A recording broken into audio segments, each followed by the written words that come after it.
अस्सलाम वालेकुम। आज मैं बना रही हूँ तरबूज का शरबत। बहुत ही रिफ़्रेशिंग, बहुत ज़बरदस्त ये तैयार होता है। आप रमज़ान में इफ्तारी के टाइम ये बनाएं, आपको बहुत अच्छा लगेगा। इसके लिए मेरे पास तरबूज है जिसको मैंने काट लिया है। 1 टीस्पून मैंने काला नमक लिया है। 1 लेमन का रस है मेरे पास और कुछ पुदीने के पत्ते हैं। ये तमाम चीज़ें मैं ब्लेंडर के जग में डालूँगी। सब्सक्राइब कीजिए ज्वेरिया किचन को और बेल आइकन को प्रेस कीजिए ताकि मेरी आने वाली हर नई वीडियो सबसे पहले आप तक पहुंचे। ब्लेंडर के जग में ये तमाम चीज़ें ऐड करके इसको अच्छा सा हम ब्लेंड कर लेंगे। थोड़ा सा पानी डाल के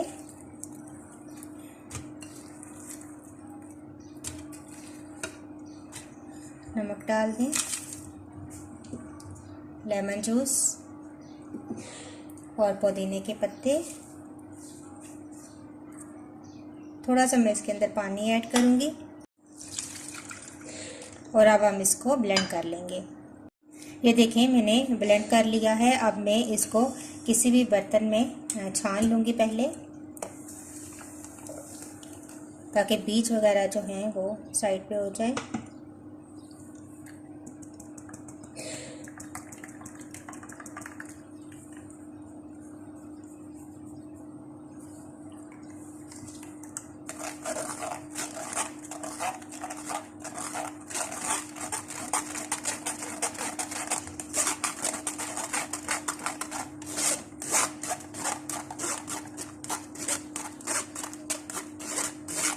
तो ये हमारे पास बाकी शरबत तैयार है।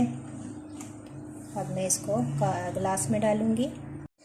छान लेने के बाद मैंने गिलास में निकाला है। कुछ आइस क्यूब्स डालें आप इसके अंदर, इसको ठंडा करें और आप इसको सर्व करें। बहुत ज़बरदस्त, बहुत रिफ़्रेशिंग तरबूज का शरबत तैयार है। ज़रूर ट्राई कीजिएगा।